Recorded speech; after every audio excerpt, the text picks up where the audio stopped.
तो दोस्तों आज हो गई है 1 अगस्त और जो बड़ी खबरें हैं, मुख्य समाचार हैं, एक एक करके चलेंगे। तमाम बेहद बड़ी अपडेट्स आप तक आगे इसी वीडियो के माध्यम से पहुंचाएंगे, इसलिए लगातार हमारे साथ आगे इसी वीडियो में बने रहिएगा।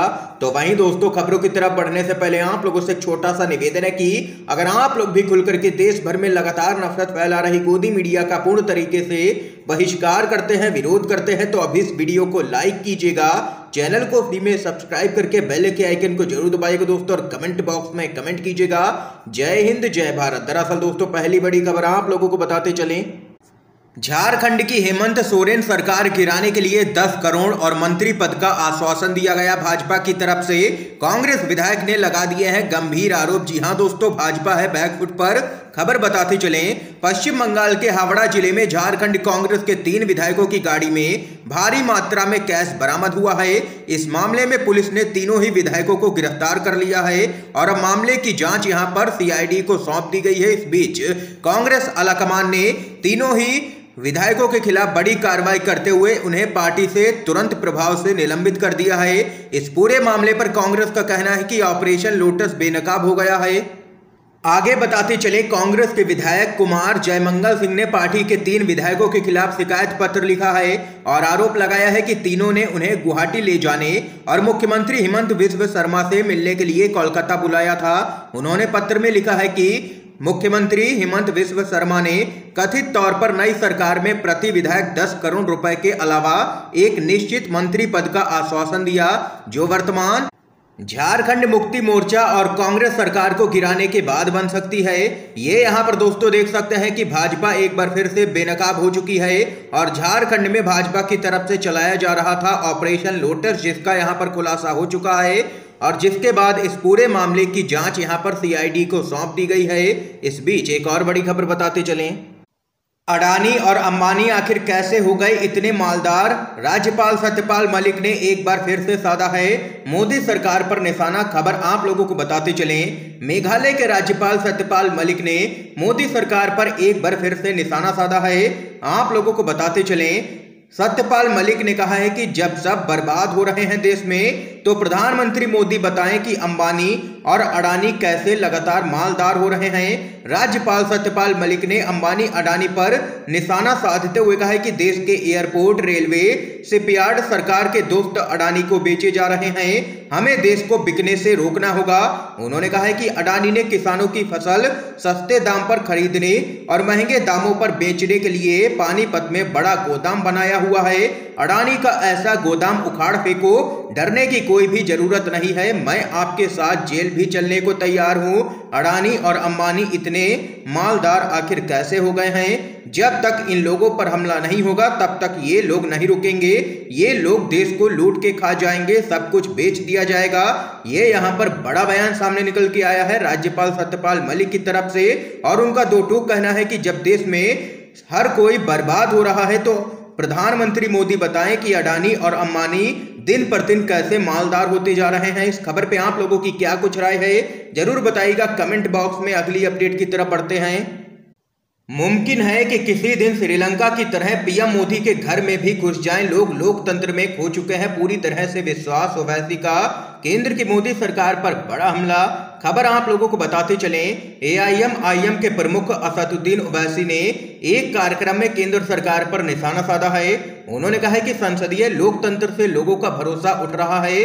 देश में अभी जैसे हालात हैं, उन्हें देख करके ऐसा लगता है कि मुमकिन है कि किसी दिन भारत में भी लोग प्रधानमंत्री के आवास में उस तरह घुस जाएंगे जैसे कि श्रीलंका में राष्ट्रपति के घर के अंदर घुस गए थे। उन्होंने कहा है कि इस देश में हिंदू मुस्लिम राजनीति के कारण केवल मुस्लिम समुदाय को ही नुकसान हो रहा है। उन्होंने कहा है कि जनता का अब पॉलिटिकल पार्टी पर बिल्कुल भी भरोसा नहीं रह गया है। चाहे दिल्ली में वकीलों का प्रदर्शन हो, किसान आंदोलन हो, CAA कानून हो या फिर अग्निपथ योजना, नेताओं का साथ लिए बिना ही जनता अब खुद सड़कों पर उतर करके विरोध कर रही है। जनता को अब राजनीतिक दलों में बिल्कुल भी विश्वास नहीं रहा है। यह लोकतंत्र का सबसे बड़ा नुकसान है। ये यहाँ पर ओवैसी की तरफ से बड़ा बयान आया है। अगली अपडेट की तरफ बढ़ते हैं। केंद्र सरकार की मनमानी लगातार है जारी, एजेंसियों का हो रहा है खुलेआम दुरुपयोग। अब संजय राउत लिए गए हिरासत में, ईडी दफ्तर में की गई है पूछताछ। बोले झुकूंगा नहीं और पार्टी छोड़ूंगा नहीं। खबर आप लोगों को बताते चले, संजय राउत को प्रवर्तन निदेशालय यानी कि ईडी ने हिरासत में ले लिया और वहीं अब उन पर गिरफ्तारी की तलवार भी लटक रही है। ईडी दफ्तर पहुंचने के बाद संजय राउत ने मीडिया से भी बात की है। यहां उन्होंने कहा है कि महाराष्ट्र को कमजोर करने की कोशिश की जा रही है, लेकिन वह झुकेंगे नहीं। दरअसल दोस्तों, शिवसेना के नेता संजय राउत ने ईडी कार्यालय के बाहर तेवर दिखाते हुए कहा है कि मैं झुकेगा नहीं। मीडिया कर्मियों के साथ में बातचीत में उन्होंने कहा है कि मेरे खिलाफ झूठी कार्रवाई, झूठे सबूत लोगों को मार पीट करके बनाए जा रहे हैं। ये सिर्फ महाराष्ट्र और शिवसेना को कमजोर करने के लिए है, लेकिन महाराष्ट्र और शिवसेना कमजोर नहीं होगी। संजय राउत ने कहा है कि झुकेगा नहीं मैं और पार्टी भी नहीं छोड़ेगा। ये यहाँ पर दो टूक बयान सामने निकल के आया है ईडी की कार्रवाई के बाद शिवसेना के सांसद संजय राउत का। एक और बड़ी खबर आप लोगों को बताते चलें, कांग्रेस शासित छत्तीसगढ़ के मुख्यमंत्री भूपेश बघेल का भाजपा को ओपन चैलेंज कहा। छत्तीसगढ़ और गुजरात मॉडल पर चुनाव लड़कर के देख लें, समझ आ जाएगा किसमें कितना है दम। खबर बताते चलें, प्रदेश में छत्तीसगढ़ और गुजरात मॉडल को लेकर के राजनीतिक माहौल गर्म हो गया है। दरअसल आप लोगों को बताते चलें, एक कार्यक्रम में शामिल हुए कांग्रेस के नेता शशि थरूर ने छत्तीसगढ़ मॉडल की तारीफ करते हुए छत्तीसगढ़ मॉडल को रोजगार परक मॉडल बताया है। इस दौरान मुख्यमंत्री भूपेश बघेल ने कहा है कि अब देश में कोई भी गुजरात मॉडल की बात नहीं करता है, क्योंकि वह खोखला मॉडल है। हमारी सरकार ने प्रदेश के विकास के लिए बेहतर से बेहतर काम किया है। कांग्रेस नेताओं के बयान पर बीजेपी अब बौखलाई हुई नजर आ रही है और वहीं मुख्यमंत्री भूपेश बघेल ने भाजपा को ओपन चैलेंज किया है।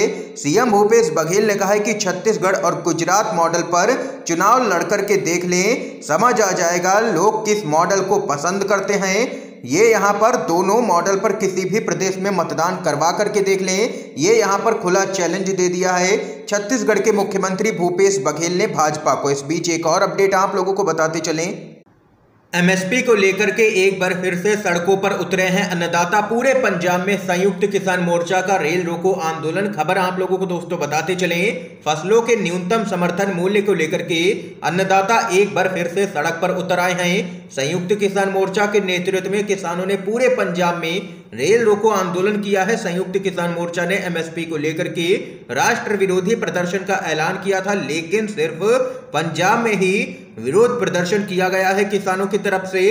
किसानों ने सुबह 11 बजे से लेकर के 3 बजे तक 4 घंटे तक यहां पर रेल रोको विरोध प्रदर्शन किया है। किसानों के करीब 40 संगठन उचित न्यूनतम समर्थन मूल्य लागू करने की मांग कर रहे हैं। अपनी मांगों को मनवाने के लिए किसान एक बार फिर से आर पार की लड़ाई लड़ने के लिए उतर चुके हैं और इसी क्रम में किसानों ने केंद्र सरकार के विरोध में रेलवे ट्रैक को अवरुद्ध किया। ये यहां पर खबर सामने निकल के आई है दोस्तों। अगली अपडेट की तरफ बढ़ते हैं, बीजेपी सरकार में विधायक ही सुरक्षित नहीं है तो जनता का क्या हाल होगा। हरियाणा के विधायकों को गैंगस्टरों से मिली है धमकी, एसटीएफ को सौंपी गई है जांच। क्या कुछ है पूरा मामला बताते चले। हरियाणा के कांग्रेस और भारतीय जनता पार्टी विधायकों को गैंगस्टर से धमकी मिल रही है। ऐसे में पुलिस अधिकारियों ने इस विषय पर एक उच्च स्तरीय बैठक की है, जिसके बाद विधायकों को मिल रही धमकी की जांच यहां पर एसटीएफ को सौंप दी गई है। प्राप्त जानकारी के मुताबिक हरियाणा के विधायकों से गैंगस्टरों ने पैसों की भी डिमांड की है। इस मामले में 2 संदिग्धों को भी पकड़ा जा चुका है और इस पूरे मामले के सामने आने के बाद हरियाणा सरकार में हड़कंप मचा हुआ है। इसके साथ ही अगली अपडेट की तरफ चलते हैं दोस्तों। सरकार नहीं चाहती लोगों को नौकरी मिले, लेखपाल परीक्षा में धांधली पर बोले हैं अखिलेश यादव। योगी सरकार पर किया है बड़ा हमला। खबर बताते चलें, प्रयागराज पुलिस ने भले ही यह दावा किया हो कि लेखपाल परीक्षा में पेपर लीक नहीं हुआ, लेकिन समाजवादी पार्टी इस पूरे मामले को लेकर के सरकार पर हमलावर हो चुकी है। अब पार्टी के प्रमुख अखिलेश यादव ने ट्वीट कर सरकार को घेरा है। उन्होंने कहा है कि सरकार नहीं चाहती है कि लोगों को नौकरी मिले। दरअसल दोस्तों, अखिलेश यादव ने ट्वीट किया और कहा कि लेखपाल भर्ती परीक्षा का पेपर भी लीक हो गया। अब तो लगता है कि अभ्यर्थियों का ये आरोप सच है कि ये सब बीजेपी सरकार की ही चाल है, जिससे कोई भी परीक्षा पूरी ही ना हो पाए और लोगों को नौकरी ही ना मिले, जिससे युवा पूंजीपतियों के यहाँ पर श्रमिक चपरासी बनकर के रह जाएं।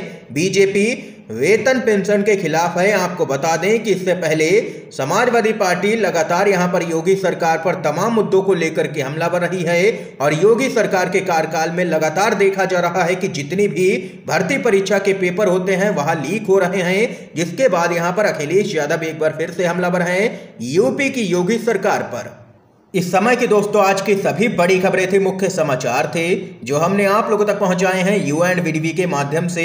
अगर आप लोगों को ये वीडियो पसंद आया हो तो इस वीडियो को लाइक कीजिएगा, ज्यादा से ज्यादा इस वीडियो को शेयर कीजिएगा ताकि आप सभी के दोस्त भी मुख्य समाचारों को जान सकें।